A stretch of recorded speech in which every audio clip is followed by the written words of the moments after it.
Hello guys! It's me again, Krong TV, at sa video ito pag-uusapan natin ang isa na namang napaka-interesanting pangyayari patungkol sa ating paboritong manga at anime series na Boruto, Naruto Next Generation.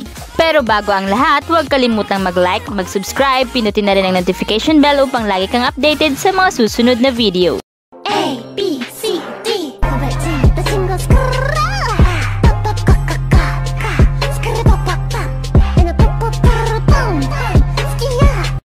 Sa video ito, pag-uusapan natin kung sino nga ba itong si Hoki. Pag-uusapan din natin dito kung sino nga ba ang kanyang mga magulang at kung bakit nga ba tinatakpan niya ang kanyang mga mata.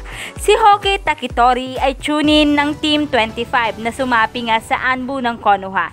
Hindi nga lingid sa ating kaalaman na itong si Hoki ay idol nga itong si Kakashi at pangarap nga din itong sundin ang mga yapak nito.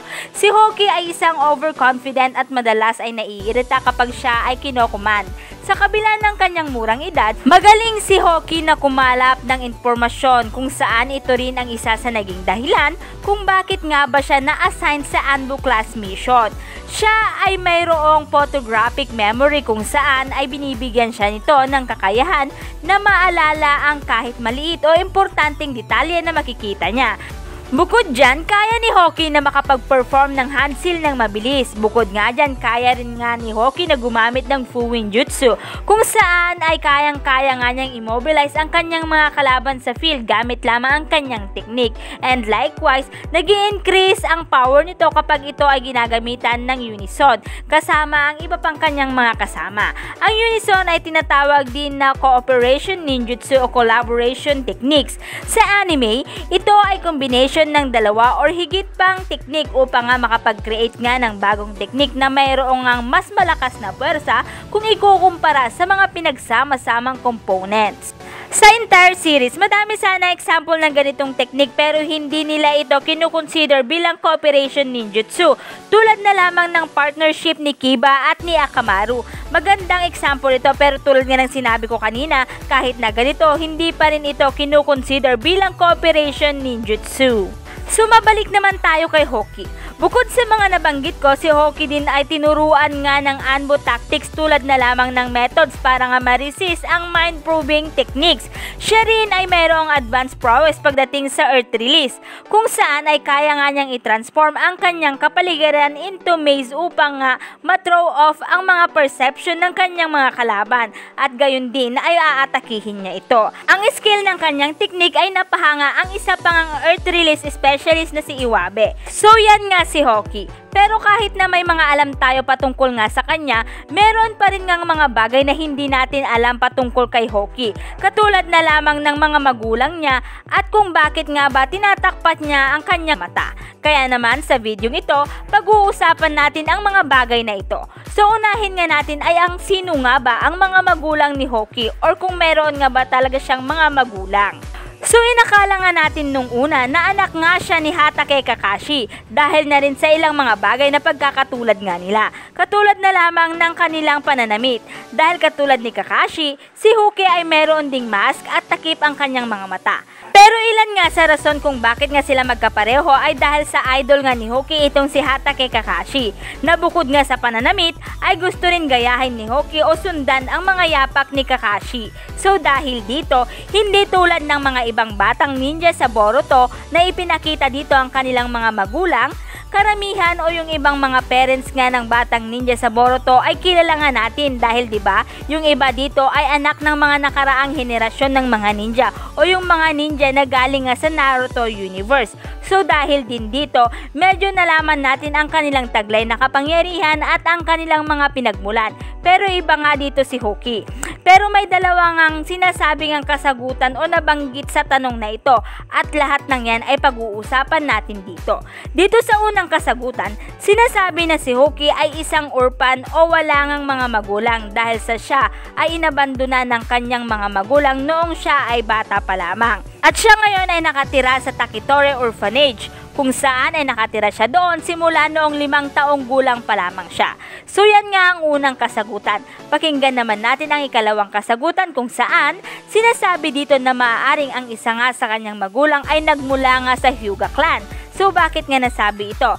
Sa isang episode, hindi ko lang sure kung filler episode ito or canon, nabanggit nga dito na ang Takitori clan ay matagal na ngang kaibigan ng Hyuga clan. At sinabi rin dito na dapat ngang ma-maintain ang pag-uugnayan ng henerasyon ni Hanabi dito. So dahil dito, maaaring merong pagkakataon ng Hyuga clan at ang Takitori clan ay merong miyembro na nag-asawa. I mean, may miyembro ng Hyuga na nakapangasawa ng mula sa Takitori clan or vice versa. So dahil dito, may chance nga na ang naging anak nila ay si Hoki Takitori. Ang pangyayaring ito ay maihahalin tulad nga sa nangyari sa Senju at sa Uzumaki clan. Kung matatandaan, hindi nga lingid sa ating kaalaman na ang Senju at ang Uzumaki clan ay good ally din. So dahil dito, maaring ito rin ang naging daan ng pagkakakilala at pag-aasawa ni Hashirama Senju at ni Mito Uzumaki. So yan nga ang ikalawang kasagutan. Ano sa tingin nyo guys? Alin kaya sa dalawang ito ang maaaring kasagutan? O mayroon din kayong sariling teorya patungkol dito? I-comment nyo lang ang inyong kasagutan sa ating comment box. Pero bago mangyari ito, dumako muna tayo sa susunod na tanong kung bakit nga ba tinatakpan ni Hoki ang kanyang mga mata. Katulad ng sinabi ko kanina, ang sinasabing dahilan nito ay dahil nga sa idol nga niya si Kakashi. Kaya naman pati ito ay ginaya niya. Pero kahit na ganito, may mga ibang mga Boruto fans ang hindi nga kontento sa sagot na ito. Kaya naman, may iba't ibang mga lumabas na teorya patungkol nga dito. So magbabanggit nga ako ng isa nga sa mga teorya patungkol dito. At ang teorya na ito ay dahil sa si Hoki ay meron nga daw Byakugan. Katulad ni Kakashi, kung matatandaan, tinakpan noon ni Kakashi ang kanyang mata dahil sa pagkakaroon niya ng Sharingan, kung saan ito ay galing mismo sa kaibigan niyang si Obito. At sa case naman ni Hoki, sinasabing tinakpan nito ang kanyang mga mata hindi dahil sa idol niya si Kakashi, kundi dahil sa siya raw ay merong itinatagong Byakugan. Pero paano kaya nangyari ito? Saan ito galing? Saan niya ito nakuha? Ito ay may dudugtong doon sa teorya na kung sino nga ba ang mga magulang nitong si Hoki. Katulad ng sinabi ko kanina, yung sa ikalawang kasagutan kung saan ay matalik ngang magkaibigan ang Hyuga clan at ang Takitori clan. So dahil dito ay maaaring may dalawang paraan or mayroong dalawang dahilan ng pagkakaroon ng Byakugan ni Hoki. Una ay dahil sa ang isa sa kanyang mga magulang ay parte ng Hyuga clan. So dahil dito, maaaring namanan niya ang Byakugan o dahil dito nagkaroon nga siya ng Byakugan.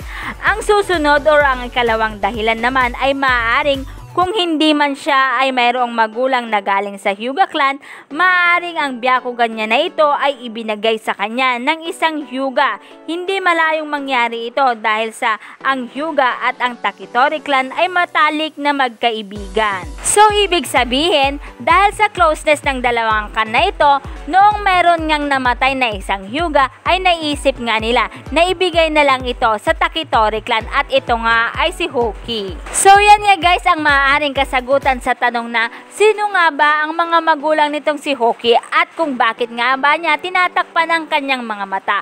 Pero kung kayo ang tatanungin guys, ano sa tingin nyo ang kasagutan sa mga tanong na ito? I-comment nyo lang ang inyong kasagutan sa ating comment box. At dito na nga nagtatapos ang video ito. Any comment and suggestion, just comment down below. Thank you!